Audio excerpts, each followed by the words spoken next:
Commander Jake Murphy stared at the screen in front of him. The numbers did not make sense. He rubbed his eyes and looked again. The energy readings were still there, bright and clear on his monitor. "Lisa, come look at this," Jake called to his communications officer. Lisa Carter pushed her chair back and walked over to Jake's station. She looked at the screen and frowned. "What am I looking at, Commander?" "Energy signatures. Big ones. Coming from the edge of our space," Jake said. He pointed at the blinking dots on his screen. "I've never seen anything like this before." Alpha 7 was humanity's most distant monitoring station. It floated in the darkness between stars, watching for anything unusual. Jake and his small crew had been stationed there for 6 months. Most days were quiet and boring. Today was different. Lisa went back to her station and started scanning radio frequencies. She worked quickly, checking all the channels they monitored. After 10 minutes, she found something. "Commander, I'm picking up a transmission," Lisa said. Her voice was tense. "It's not from any human ship." Jake felt his heart beat faster. "Put it on speaker." Strange sounds filled the room. The transmission was like nothing they had ever heard before. It was clearly artificial, but not made by human technology. The sounds had a pattern, like someone was scanning or searching for something. "They're probing our defenses," Jake said, quietly. "Someone is out there and they want to know how strong we are." Jake reached for his communication panel.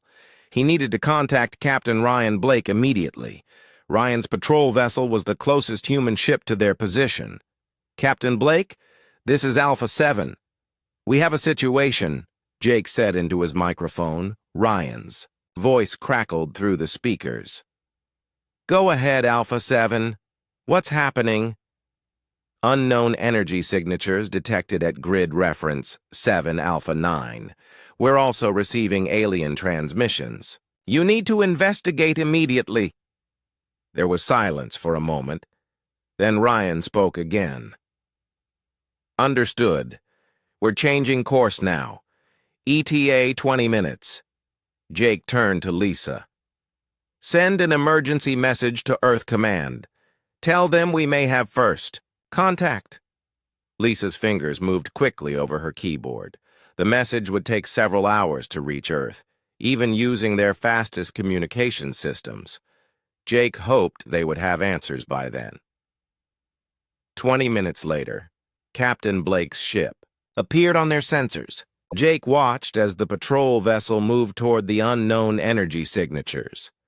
Ryan was a good captain with years of experience. If anyone could handle first contact, it was him. "Alpha 7, this is Blake. I can see them now." Ryan's voice came through the speakers. "There are ships out here, lots of them." Jake felt cold. "How many, Captain?" "At least 50 that I can count. Maybe more. They're big, Commander, much bigger than our ships." Lisa looked at Jake with worried eyes. Jake tried to stay calm, but his hands were shaking slightly. "Captain, are they responding to your presence?" Jake asked. "Yes. One of them is moving toward me. I'm receiving a transmission." Jake and Lisa waited. The seconds felt like hours. Finally, Ryan spoke again. "They're talking to me. The transmission is being translated somehow. They call themselves the Zephyrian Empire." "What do they want?" Jake asked. "They want to talk to our leaders. They say they have important business with Earth." Jake exchanged glances with Lisa. This was beyond anything they had trained for. "Captain, return to Alpha 7 immediately. We need to prepare a full report for Earth Command." Several hours later, Jake received a response from Earth. Admiral Kate Sullivan herself had answered their message. Jake had never spoken directly with the head of Earth's Space Defense Command before. "Commander Murphy, this is Admiral Sullivan. I've received your report. Is Captain Blake still in contact with the aliens? Yes, Admiral. They've been talking for 3 hours now. The aliens seem to be learning our language very quickly. What have they said? Jake looked at his notes. They claim this region of space belongs to them. They say humans have been expanding beyond our solar system without permission. They want Earth to surrender immediately. There was a long pause. When Admiral Sullivan spoke again, her voice was very serious. Commander, I want you to record everything. Every word, every transmission. This information will be vital for Earth's survival. Understood, Admiral. What should Captain Blake tell them?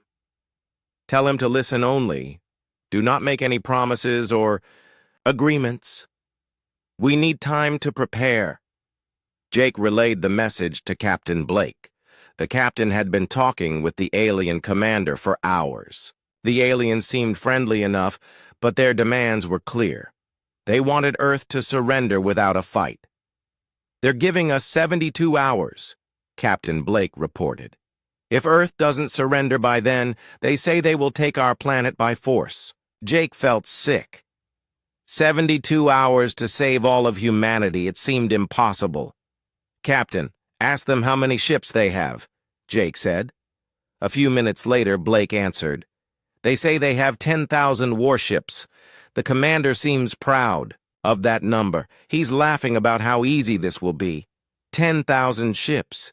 Jake could barely imagine such a fleet. Earth's entire space force had only a few hundred vessels.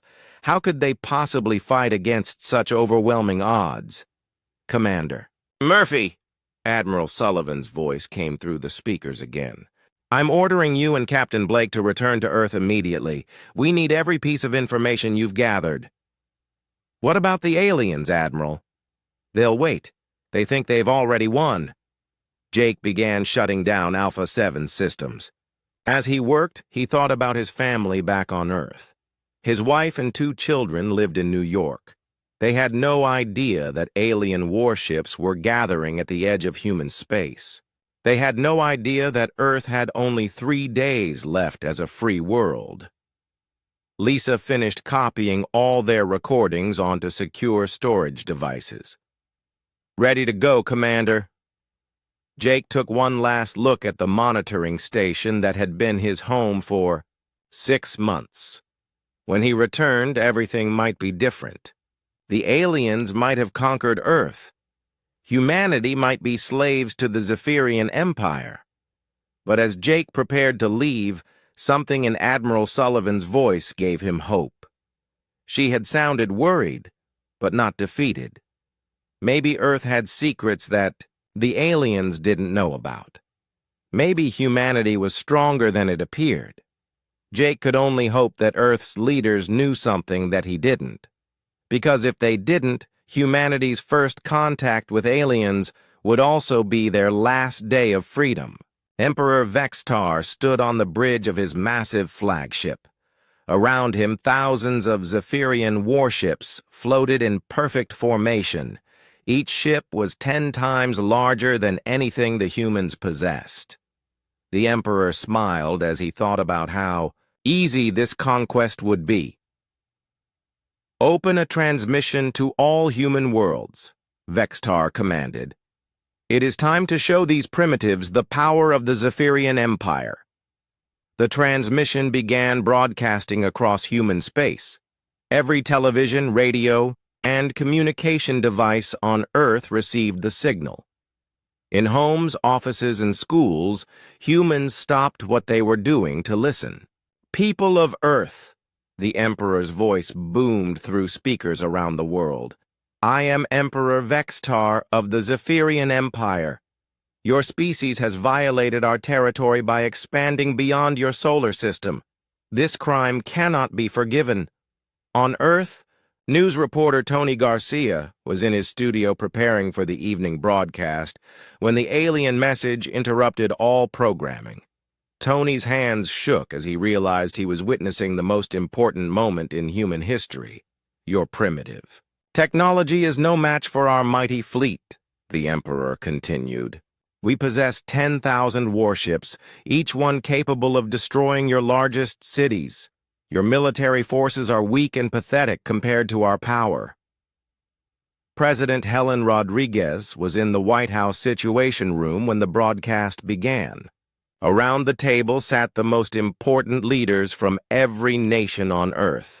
They watched in silence as the alien emperor delivered his ultimatum. "You have 72 hours to surrender unconditionally," Vextar said. "If you refuse, we will destroy every human settlement in the galaxy. Your homeworld will burn, and your species will serve the Zephyrian Empire as slaves." The transmission ended, leaving Earth in stunned silence. Then the panic began. Tony Garcia went live on television within minutes. "Ladies and gentlemen, we have just received what appears to be a declaration of war from an alien empire. Government officials have not yet responded, but sources confirm that alien ships have been detected at the edge of our solar system." Across Earth, people flooded the streets. Some ran to their homes to be with their families. Others gathered in public places, staring at the sky and looking for signs of the alien fleet. Phone networks crashed as millions of people tried to call their loved ones. Dr. Alex Wright was in his laboratory at the Space Research Institute when the broadcast reached him. He had spent his entire career studying the possibility of alien life. Now that aliens had arrived, he felt only terror. "Maria, did you hear that?" Alex called to his colleague, Dr. Maria Santos. Maria looked up from her computer screen. Her face was pale. "The entire building heard it, Alex. What are we going to do?" Alex pulled up star charts on his computer. "We need to analyze their technology. If we can understand how their ships work, maybe we can find a weakness." The two scientists worked frantically, studying every piece of data they had about the alien fleet. The ships used fusion drives and energy weapons. Their technology seemed advanced, but not impossibly so. "Look at this," Maria said, pointing at her screen. "Their ships are big, but they're not using any technology we don't understand. Fusion power, plasma weapons, conventional shields, it's just scaled up." Alex nodded. "They're relying on size and numbers. Brute force instead of advanced science." Meanwhile, President Rodriguez addressed the nation from the Oval Office. "My fellow Americans and citizens of the world, we face an unprecedented challenge. An alien empire has demanded our surrender. I want to assure you that Earth's military forces are working around the clock to protect our planet." But privately, the president was terrified. In classified briefings, military leaders had told her the truth. Earth's space fleet consisted of 300 ships. The aliens had 10,000. The mathematics of warfare were simple and brutal. Admiral Kate Sullivan was in the Pentagon's deepest bunker, coordinating Earth's response. Her staff worked at computers, trying to track the alien fleet's movements. Every few minutes, someone brought her new reports, and each one was worse than the last. "Admiral, the aliens are broadcasting their message to all human colonies," reported Lieutenant Colonel Dave Miller. "Mars, the Moon, the asteroid mining stations. Everyone has received the ultimatum." Kate rubbed her temples. She had spent 20 years building Earth's space defenses. Now she wondered if all that work had been pointless. "What about our allies?" Kate asked. "Have any other species offered to help us?" "No, Admiral. We've sent messages to every alien civilization we know, but no one has responded. We're on our own." Kate nodded grimly. She had expected as much. Humanity was still new to galactic politics. They had no friends among the stars. Back on the Emperor's flagship, Vextar was reviewing reports from his scouts. The human defensive fleet was exactly what he had expected. Small ships with primitive weapons. This would be easier than conquering the Tralaxians or the Bembari. "Commander Draxel," the Emperor called to his fleet commander, "how long until we reach Earth?" 60 hours at current speed, Your Majesty," Draxel replied. "The humans will have 12 hours to consider their final answer." "Excellent. I want to see the fear in their eyes when they realize how hopeless their situation is." On Earth, Dr. Wright and Dr. Santos continued their analysis. They had been working for 12 hours straight, surviving on coffee and determination. "Alex, I think I've found something," Maria said suddenly. "Look at the energy signatures from their ships." Alex leaned over her shoulder to look at the data. "What am I seeing?" "Their power output is massive, but it's inefficient. They're wasting enormous amounts of energy. Our ships are much more efficient, even though they're smaller. So what? They still have 10,000 ships?" Maria smiled for the first time since the crisis began. "Maybe, but what if Earth has more defenses than they realize? What if we're not as primitive as we appear?" Alex stared at her. "Maria? What are you suggesting?" "I'm saying that maybe the aliens don't know everything about human technology. Maybe they're making assumptions based on what they can see. Around the world, governments were making desperate preparations. Military leaders dusted off invasion plans that had been written decades ago. Scientists worked to find any possible advantage against the alien fleet. Ordinary people said goodbye to their families and prepared for the end of the world.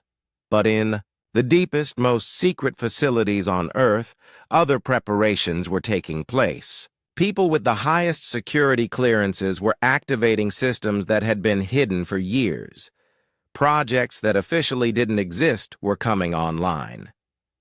Tony Garcia continued broadcasting, trying to keep the public informed without causing mass panic. It was an impossible task. How do you tell people that their world might end in 3 days without causing riots?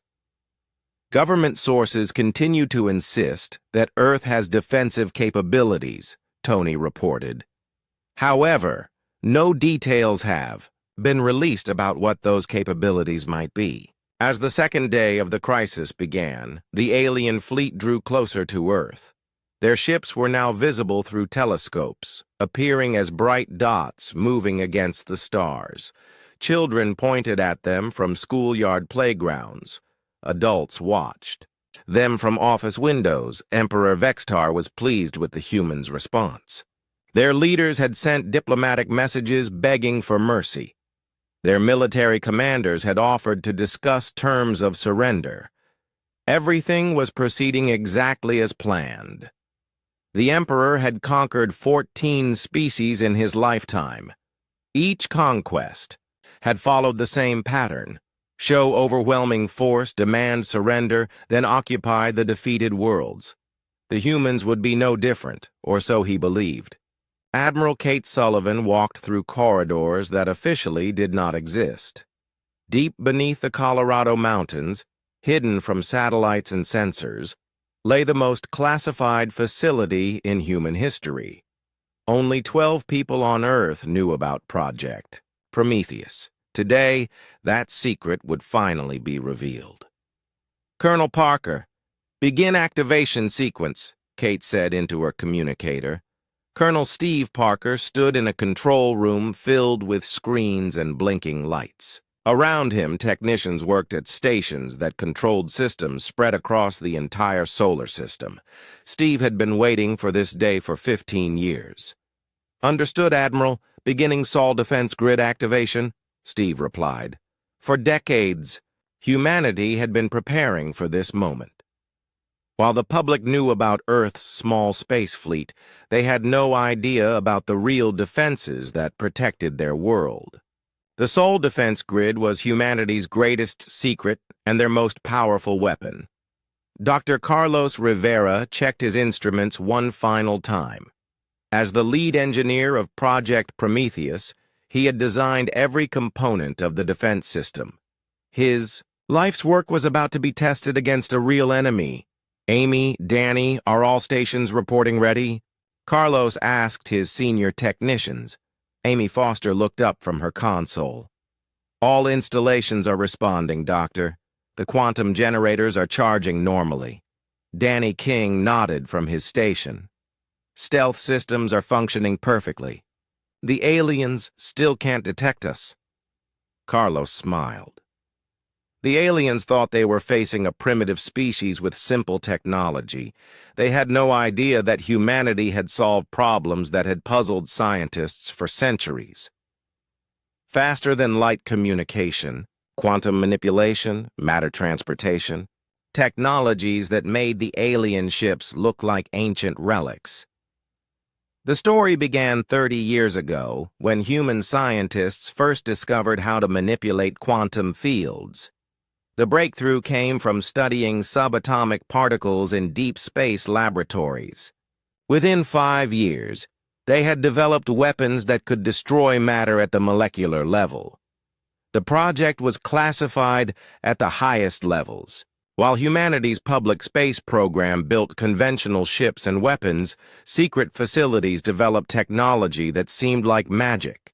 Quantum disruptors that could erase objects from existence, stealth systems that bent light and energy around objects, making them invisible, communication devices that sent messages instantly across any distance. Admiral, all grid stations are coming online, Steve reported. We have full coverage of the solar system. Kate looked at the master display showing their defensive network. 500 installations were hidden throughout the solar system.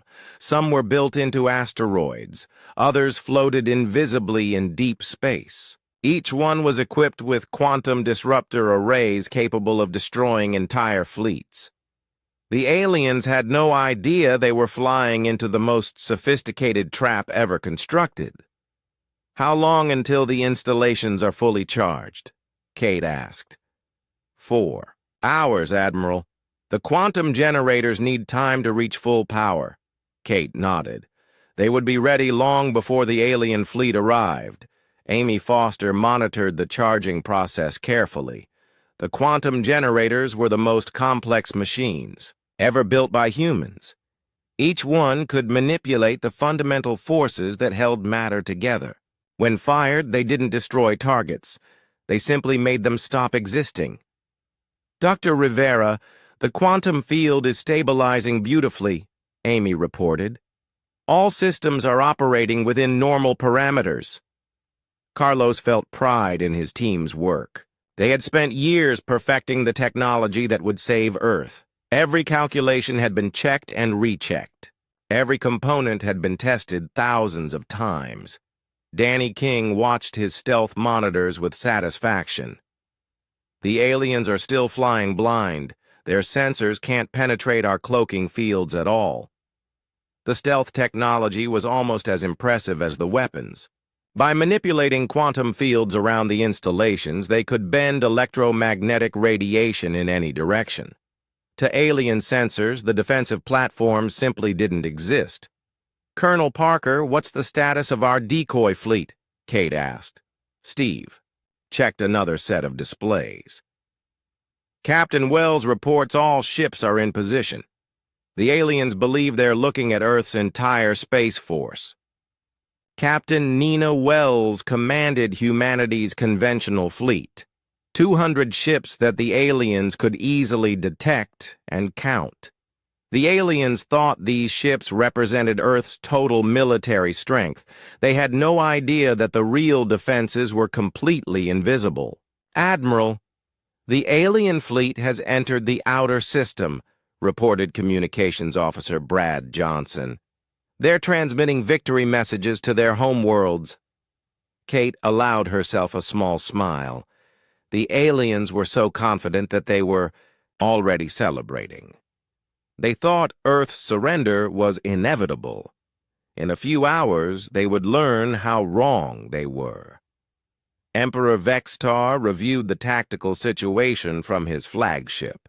His scouts reported that the human fleet was exactly what he had expected. Small ships with primitive weapons. The humans had gathered their entire navy to defend Earth, and it was pathetically weak.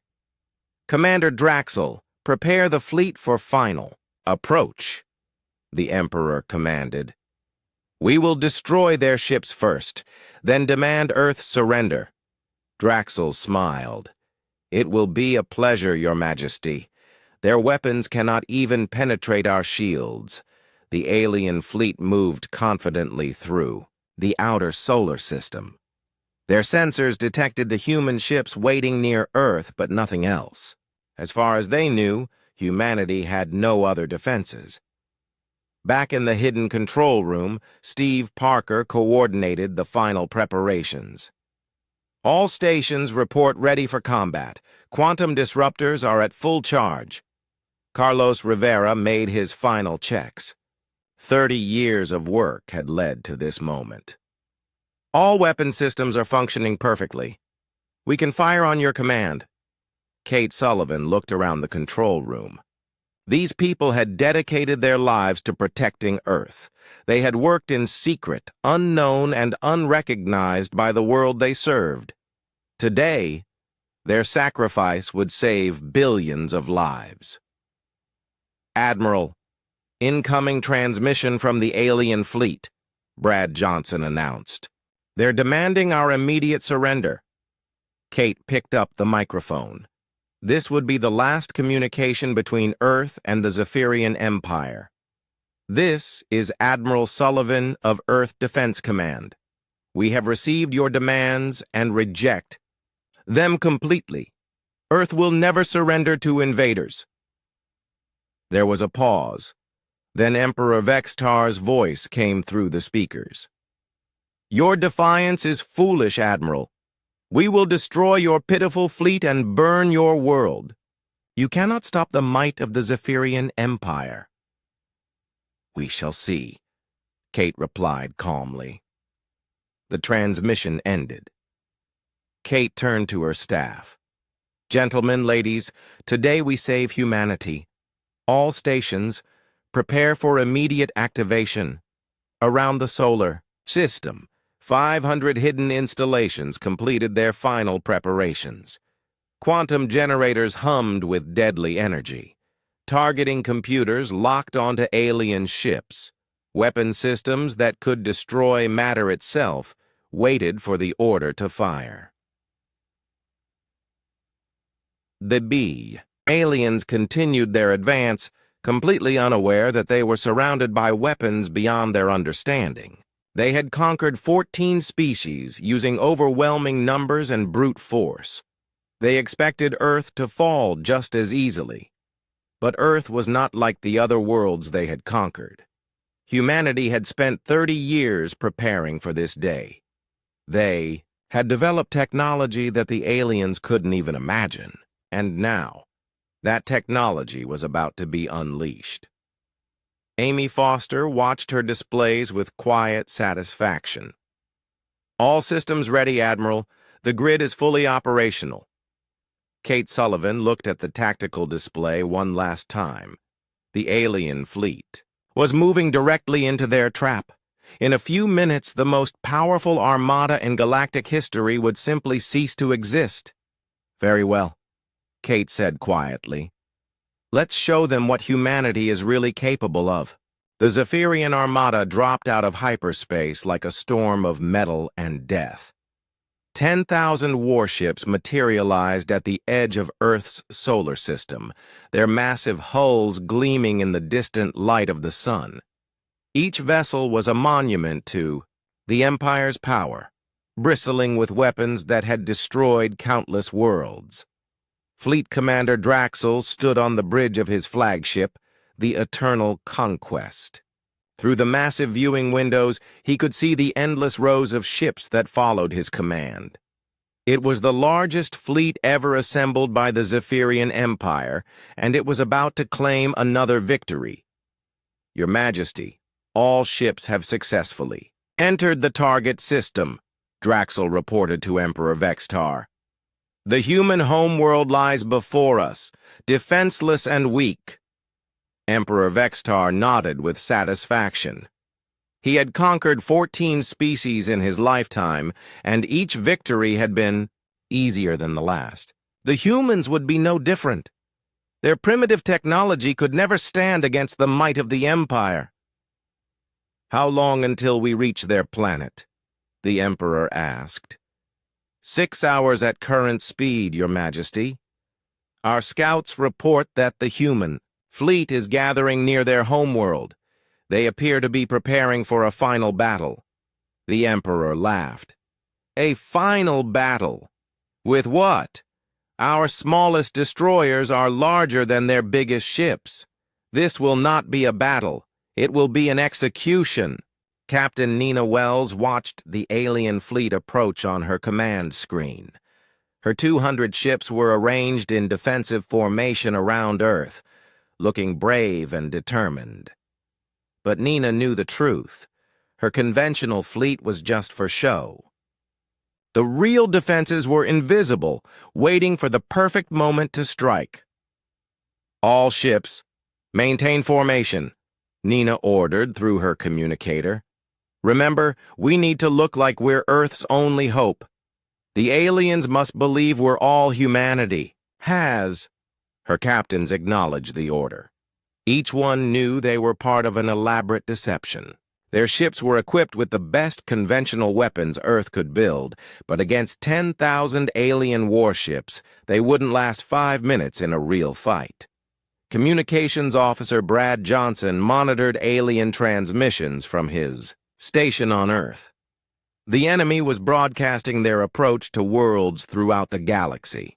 They wanted everyone to witness the destruction of another primitive species. "Admiral Sullivan, the aliens are sending victory messages to their conquered territories," Brad reported. "They're telling their subjects that Earth will fall within the day." Admiral Kate Sullivan smiled coldly. "Let them celebrate. They'll learn the truth soon enough." On the alien flagship, tactical officers studied the human defensive positions. The analysis confirmed everything they expected. Earth's fleet was small, weak, and hopelessly outnumbered. "Commander Draxel, the humans have positioned their ships in a standard defensive formation," reported the tactical officer. 200 vessels total. All appear to be using conventional fusion drives and energy weapons. Draxel nodded. "Exactly what our intelligence predicted. These primitives haven't even discovered quantum manipulation or faster-than-light communication. They're fighting with technology we abandoned centuries ago." The alien fleet moved deeper into the solar system, passing Jupiter and Mars without encountering any resistance. Their sensors detected no hidden bases, no secret weapons, no defensive installations. As far as they could tell, the small human fleet was Earth's only protection. Dr. Alex Wright and Dr. Maria Santos watched the alien approach from their laboratory on Earth. They had spent days analyzing alien technology, looking for any weakness that might help humanity survive. What they found surprised them. "Maria, look at these energy readings," Alex said, pointing at his computer screen. "The alien ships are incredibly inefficient. They're wasting enormous amounts of power." Maria studied the data. "You're right. Their fusion reactors are producing 3 times more energy than they need, but most of it is being lost to heat and radiation. It's like they never learned proper energy management." "They're relying entirely on brute force," Alex realized. "Bigger ships, more weapons, overwhelming numbers, but their actual technology isn't that advanced." Meanwhile, the alien fleet continued its confident advance. Shipboard celebrations had already begun on many vessels. The crews were looking forward to easy victory and the rewards that came with conquest. "Signal the human fleet," Emperor Vextar commanded. "Tell them they have one final chance to surrender. If they refuse, we will destroy every ship and proceed to bombardment." The message was transmitted to Captain Wells aboard her flagship. She read it carefully, then activated her communicator to address the human fleet. All ships, the aliens, are offering us one last chance to surrender, Nina announced. As expected, we will refuse. Prepare for combat and remember your orders. Make it look good. The human response was transmitted back to the alien fleet. Captain Wells's voice was steady and defiant as she delivered humanity's final answer. This is Captain Wells of Earth Defense Command. We reject your surrender demand. Earth will fight to defend itself, no matter the odds. You will find us more difficult to defeat than you expect. Emperor Vextar received the message with amusement. More difficult than we expect? These primitives truly have no idea what they face. Commander, Draxel, begin the attack. The alien fleet spread into attack formation as they approached the asteroid belt. 10,000 ships arranged themselves in a massive wall of firepower, ready to sweep away the tiny human force that dared to oppose them. Target the human ships, Draxel ordered. Destroy them all. Show no mercy. Unknown to the aliens, their every move was being tracked by sensors they couldn't detect. In the hidden control room beneath Colorado, Admiral Sullivan watched the enemy fleet move directly into humanity's trap. Colonel Parker, enemy fleet is entering the engagement zone, Kate reported. All installations report ready. Colonel Steve. Parker nodded. Quantum disruptors are charged and targeted. The grid is fully operational. Dr. Carlos Rivera made his final systems check. All weapons functioning perfectly, Admiral. We can fire on your command. Amy Foster monitored the stealth systems. The aliens still can't see us. Their sensors are completely blind to our technology. Danny King tracked the alien fleet's position. They're moving into optimal range now. We'll have clear shots at every ship in their formation. Kate Sullivan looked at the tactical display showing 10,000 red dots representing enemy ships. In a few minutes, all of those dots would simply disappear. Admiral, the alien fleet is beginning their attack run, Brad Johnson announced. They're targeting Captain Wells's ships. Kate watched as the alien fleet moved into perfect position. They thought they were about to destroy Earth's defenses and claim an easy victory. Instead, they were walking into the most sophisticated ambush in galactic history. All stations, prepare for synchronized firing, Kate commanded. We will fire on my mark. Around the solar system, 500 hidden installations made their final preparations. Quantum disruptors that could erase matter from existence locked onto their targets. Weapons that the aliens couldn't even imagine were about to demonstrate. The true power of human technology. The alien fleet continued forward, confident and proud, unaware that they had already lost the war. Emperor Vextar stood on his bridge, expecting to watch the destruction of primitive human ships.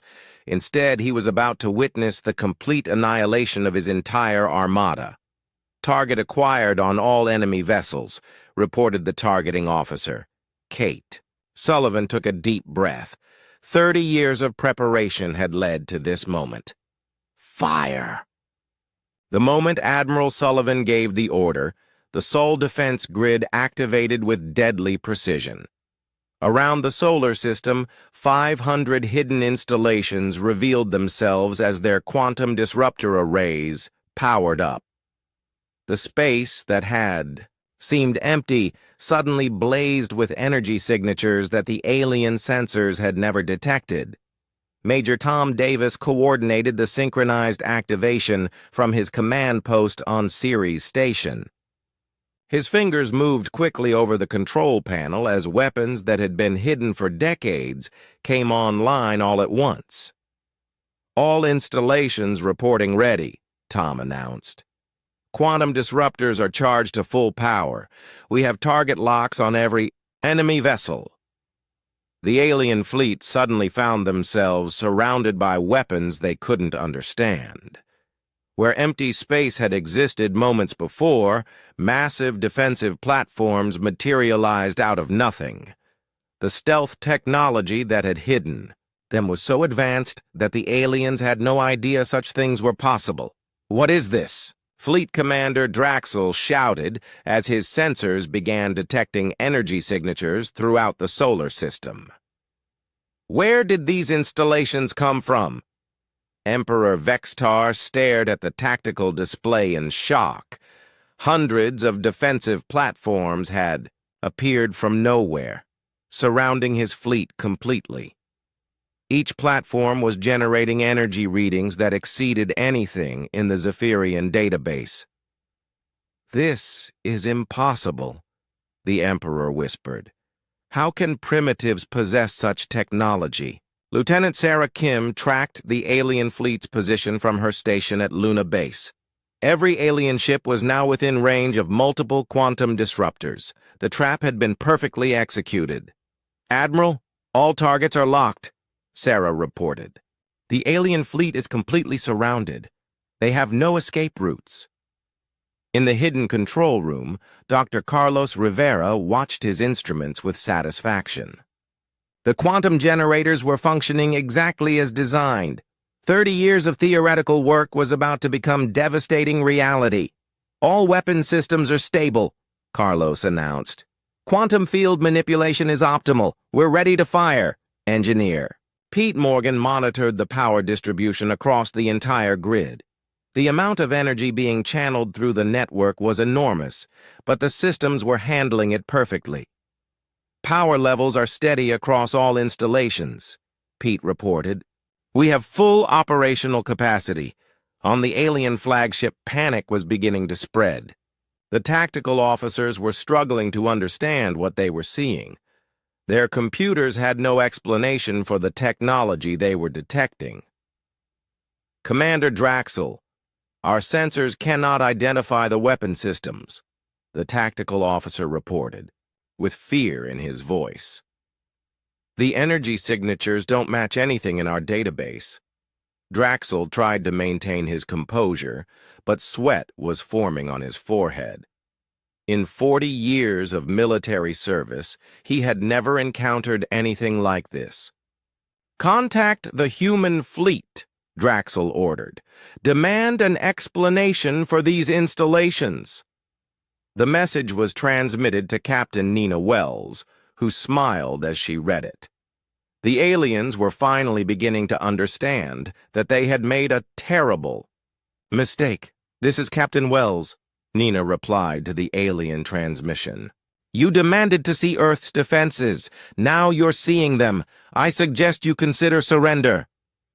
Emperor Vextar's face turned purple with rage. "Surrender! The Zephyrian Empire does not surrender to primitives. All ships, destroy those platforms. Immediately!" The alien fleet opened fire with everything they had. Thousands of energy beams and plasma missiles streaked toward the human installations. But the quantum shields that protected the platforms absorbed the attacks without taking any damage. "Their weapons are completely ineffective," Amy Foster reported from her monitoring station. "The quantum shields are deflecting all incoming fire." Admiral Sullivan watched the alien attack with calm satisfaction. The aliens were using conventional energy weapons against shields that manipulated the fundamental forces of the universe. It was like trying to stop a tank with a slingshot. "Colonel Parker, the aliens have fired first," Kate said into her communicator. "You are authorized to return fire." Steve Parker smiled grimly. "Understood, Admiral. All stations, you are cleared to engage. Fire at will." The Sol defense grid fired simultaneously across the entire solar system. 500 quantum disruptors activated at the same moment, creating a coordinated strike that covered every alien ship in the fleet. The quantum disruptors didn't fire conventional energy beams. Instead, they projected fields that disrupted the quantum bonds holding matter together. When the fields touched the alien ships, the vessels didn't explode or burn. They simply stopped existing. Direct hits on all targets, Major Davis reported. Quantum disruption is proceeding normally. The effect was instantaneous and terrifying. Alien warships began dissolving as their molecular structure was torn apart at the subatomic level. Metal hulls became clouds of free atoms. Entire vessels vanished as if they had never existed. "My Emperor!" screamed the tactical officer on the alien flagship. "The fleet is being destroyed! Ships are just disappearing!" Emperor Vextar watched in horror as his mighty armada was erased from existence. Thousands of ships that had taken centuries to build were being reduced to scattered particles in seconds. "Impossible!" the Emperor shouted. "No weapon can do this! This violates the laws of physics." But the destruction continued. The quantum disruptors fired again and again, each shot removing more ships from reality. The alien fleet that had seemed invincible minutes before was being systematically eliminated. Commander Draxel tried desperately to organize a retreat. "All ships, emergency jump to hyperspace. Get us out of here." But the human installations had surrounded the alien fleet completely. Every escape route was covered by quantum disruptors. Ships that tried to flee were destroyed before they could activate their hyperspace drives. "The humans have us trapped," Draxel reported to the Emperor. "We cannot escape. The installations are positioned to intercept any retreat attempt." Dr. Rivera monitored the weapon's performance with professional interest. The quantum disruptors were working exactly as his calculations had predicted. Matter disruption was occurring at the optimal rate, ensuring complete destruction of all targets. "Weapon efficiency is at 100%, Carlos reported. "All enemy vessels are being successfully eliminated." Lieutenant Kim tracked the remaining alien ships on her display. The massive fleet that had entered the solar system was shrinking rapidly as more ships were erased from existence. 80% of the alien fleet has been destroyed, Sarah announced. Remaining vessels are attempting to surrender. Indeed, desperate messages were coming from the surviving alien ships. Captains who had been confident of victory minutes before were now begging for mercy. "Please, stop firing," came one transmission. "We surrender! We surrender!" Admiral Sullivan considered the alien pleas for mercy. Part of her wanted to show compassion, but she remembered the Emperor's threats to burn Earth and enslave humanity. "Continue firing," Kate ordered. "No survivors except for intelligence purposes." The quantum disruptors continued their work. One by one, the remaining alien ships were removed from existence. The most powerful fleet in galactic history was being erased, as if it had never existed. Emperor Vexitar stood on his bridge watching his empire die. 14 conquered species, centuries of military tradition, thousands of years of galactic dominance, all ending in a few minutes of impossible destruction. "How?" the Emperor whispered as his flagship was surrounded by quantum fields. "How did primitives develop such power?" Those were his last words before the eternal conquest dissolved into component atoms, taking the Emperor and his dreams of conquest with it. In exactly 3 minutes and 47 seconds, the entire Zephyrian fleet ceased to exist. 10,000 warships had been reduced to scattered particles floating in the darkness of space. The most feared military force in the galaxy had been completely eliminated without causing a single human casualty. "All targets destroyed," Major Davis reported with quiet satisfaction. "The Sol defense grid has successfully eliminated all hostile vessels." Admiral Sullivan looked at the tactical display, which now showed empty space where the alien fleet had been. Humanity's secret was finally revealed, and the galaxy would never be the same. In exactly 3 minutes and 47 seconds, the Zephyrian Empire's mighty fleet simply ceased to exist. Where 10,000 massive warships had dominated space moments before, there was now only empty darkness scattered with tiny particles of dissolved matter. The quantum disruptors had done their work with perfect efficiency. Each weapon had fired precisely once, targeting specific molecular bonds that held the alien ships together. The vessels hadn't exploded in dramatic fashion. They had simply stopped being solid objects and returned to their basic atomic components. Admiral. Kate Sullivan stared at the tactical display in the hidden control room. The screen that had shown thousands of red enemy contacts now displayed only empty space. Not a single alien ship remained intact.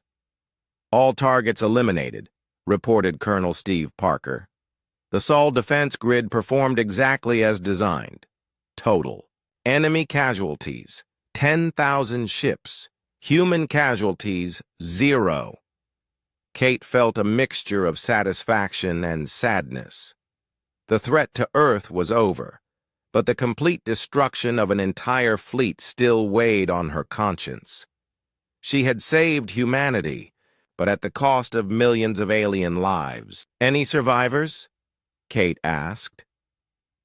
Major Tom Davis checked his sensors carefully. "Scanning for life signs now, Admiral. The quantum disruptors were designed to target ship hulls and mechanical systems, not organic matter directly." After several minutes of intensive scanning, Tom found what they were looking for. "Admiral, I'm detecting several escape pods that survived the initial strike. Approximately 50 pods total, scattered throughout the engagement zone." Kate nodded. They had expected. Some survivors. The quantum weapons were precise enough to destroy ships while leaving small escape craft intact. This had been intentional. They needed prisoners for intelligence gathering. "Dispatch recovery teams immediately," Kate ordered. "I want those survivors brought in for questioning." Captain Lucy Adams received the recovery order while commanding the cleanup operation from her ship, the UHS Defender. Her crew had been standing by, ready to secure the battlefield once the fighting ended. "All recovery teams, begin pod collection," Lucy announced. "Treat the survivors as prisoners of war, but provide medical assistance as needed." The recovery operation began immediately. Human ships moved through the debris field, locating and collecting the alien escape pods. Each pod contained between 1 and 5 Zephyrian survivors who were in various states of shock and disbelief. Dr. Jane Roberts monitored the quantum signatures throughout the engagement zone, ensuring that no alien technology remained intact. Her instruments detected only scattered atoms and basic elements where the mighty fleet had been. "Complete molecular disruption confirmed," Jane reported. "No alien technology survived in recoverable form. The quantum field successfully reduced all target materials to component elements." This was important for security reasons. The aliens could not be allowed to study human quantum technology, even in damaged form. By completely destroying the ships at the molecular level, humanity ensured that their technological secrets remained safe. The first escape pod was brought aboard Captain Adams' ship 30 minutes after the battle ended. When the pod was opened, 3 Zephyrian officers stumbled out, their faces showing complete bewilderment and terror. Commander Kethra had been the tactical officer aboard a heavy cruiser when the human weapons fired. She had watched in horror as ships around her simply faded from existence. Her own vessel had been dissolving around her when she managed to reach an escape pod. "What did you do to our ships?" Kethra demanded as human soldiers secured her. "What kind of weapon can make matter disappear?" Captain Adams looked at the alien officer with a mixture of pity and caution. That information is classified. You'll have the opportunity to ask questions during your debriefing. More escape pods were recovered over the next hour. Each one contained survivors who were struggling to understand what had happened to their fleet. Many were in medical shock from witnessing technology that seemed to violate everything they knew about physics. Lieutenant Commander Zextal had served in the Zephyrian military for 20 years. He had participated in the conquest of 6 different species. Nothing in his experience had prepared him for weapons that could erase matter from existence. Impossible, Zextal kept repeating as he was brought aboard a human ship. No species has ever developed such technology. The humans are primitives. They use fusion drives and chemical rockets. But the evidence was undeniable. Where the Emperor's flagship had been, there was now only empty space and scattered atoms. The entire Zephyrian fleet had been eliminated. In less than 4 minutes by an enemy they had considered hopelessly inferior. Back on Earth, news of the victory spread quickly through government channels. President Helen Rodriguez was briefed on the results in the White House Situation Room. The alien threat has been completely eliminated, Admiral Sullivan reported via secure communication. All enemy vessels were destroyed. We have approximately 50 prisoners for interrogation. President Rodriguez felt overwhelming relief. For 3 days, she had carried the weight of humanity's possible extinction. Now that burden was lifted. Casualties? The president asked. None, Madam President. The alien fleet was destroyed before. They could fire effectively on any human target.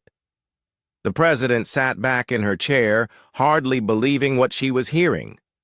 0 casualties? Against 10,000 enemy ships? That's correct. The Sol defense grid performed flawlessly. Dr. Alex Wright and Dr. Maria Santos watched the aftermath from their laboratory. The alien fleet that had terrified them just hours before was now nothing more than scattered particles floating in space. Alex, look at these readings, Maria said, pointing at her computer screen. The quantum disruption was so complete that we can barely detect any trace of the alien ships. Alex studied the data with amazement. It's like they were never there. The human weapons didn't just destroy the ships, they erased them from reality. The implications were staggering. Humanity possessed technology that could eliminate any threat almost instantly. The small, primitive species that other civilizations had ignored was actually the most advanced military power in the galaxy. Intelligence Officer Grace Lee began the interrogation process aboard the human prison ship. The alien survivors were cooperative, mainly because they were too shocked to resist. Their entire understanding of the universe had been shattered. "Tell me about your empire," Grace said to Commander Kethra during the first interview. "How many worlds do you control?" Kethra looked at her with hollow eyes. "What's the point? Your people can destroy anything, planets, fleets, entire civilizations. Nothing can stand against weapons like yours." Grace made notes carefully. The psychological impact of the quantum weapons was as important as their physical effects. The aliens weren't just defeated, they were completely demoralized. "We're not interested in conquest," Grace explained. "We only want to protect ourselves." "Protect yourselves?" Kethra laughed bitterly. "You have weapons that can erase matter from existence. You could conquer the entire galaxy in a matter of months." During the interrogations, a disturbing picture emerged. The Zephyrian Empire had conquered 14 different species over the past 1,000 years. Each conquest had followed the same pattern: overwhelming force, demands for surrender, then occupation and enslavement. The aliens revealed that, They had chosen to attack Earth because humans appeared to be just another primitive species. Humanity's small space fleet and simple technology had made them seem like easy targets. "We thought you were weak," admitted Captain Vorthak during his interrogation. "Your ships use fusion drives. Your weapons are based on directed energy. We assumed you were centuries behind our technology." What the aliens hadn't realized was that humanity's public technology was deliberately primitive. The real advances had been kept secret for decades, hidden from any potential enemies who might be watching. As the interrogations continued, the full scope of the Zephyrian Empire became clear. They controlled over 200 star systems and had enslaved billions of beings. Their military philosophy was based entirely on numerical superiority and brute force. "We never developed advanced technology because we never needed to," explained another prisoner. "Big ships and lots of weapons were always enough to win." Admiral Sullivan reviewed the intelligence reports with growing concern. The Zephyrian Empire was vast, but it was built on oppression and fear. With their main fleet destroyed, the entire structure might collapse. "What happens to the species they conquered?" Kate asked Intelligence Officer Lee. "Unknown, Admiral. Without the Imperial fleet to maintain control, there could be massive rebellions throughout their territory." Kate realized that humanity's victory might have consequences far beyond defending Earth. By destroying the Zephyrian fleet, they had potentially freed billions of enslaved beings across the galaxy, but they had also revealed their own technological superiority to any civilization that was watching. Word of Earth's defensive capabilities would spread throughout the galaxy. Humanity was no longer a small, unknown species hiding in the outer reaches of space. They had become the most feared military power in the galaxy, whether they wanted to or not. "Any signs of aggressive behavior?" "Negative, sir. They appear to be a peaceful trading civilization." Matt smiled. "Then let's introduce ourselves properly. Open a communication channel." The alien response was cautious, but friendly.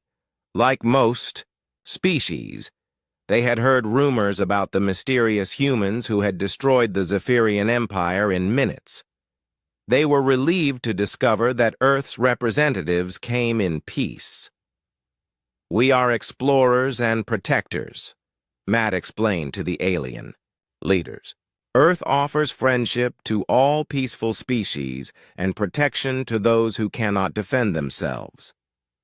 This message was spreading throughout the galaxy.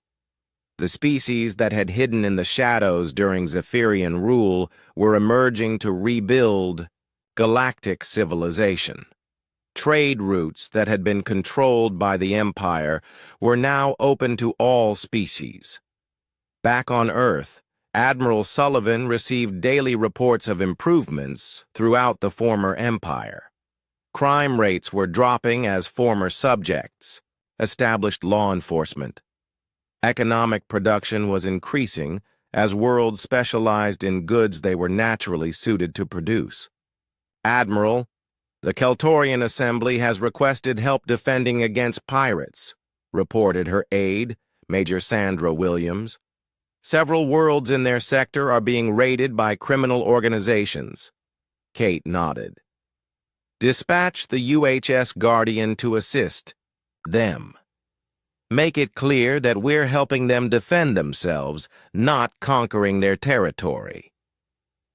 This pattern was repeated dozens of times as humanity established itself as the galaxy's protector. Earth's ships appeared whenever aggressive species threatened peaceful worlds, but they always left once the threat was eliminated. Years later, historians would mark the destruction of the Zephyrian fleet as the beginning of the galactic peace. For the first time in millennia, no major power was actively conquering weaker species. The threat of human intervention made aggressive expansion too risky. Captain Turner, now Admiral Turner, stood on the bridge of his flagship as it patrolled the outer reaches of known space. Through the viewports, he could see stars that had once been dominated by fear and oppression. Now they shone over worlds where billions of beings lived in freedom. "Admiral, incoming transmission from Earth Command," reported his communications officer. Admiral Sullivan appeared on the main screen, smiling with satisfaction. "Admiral Turner, I have new orders for your fleet. The Rigel sector has requested our assistance.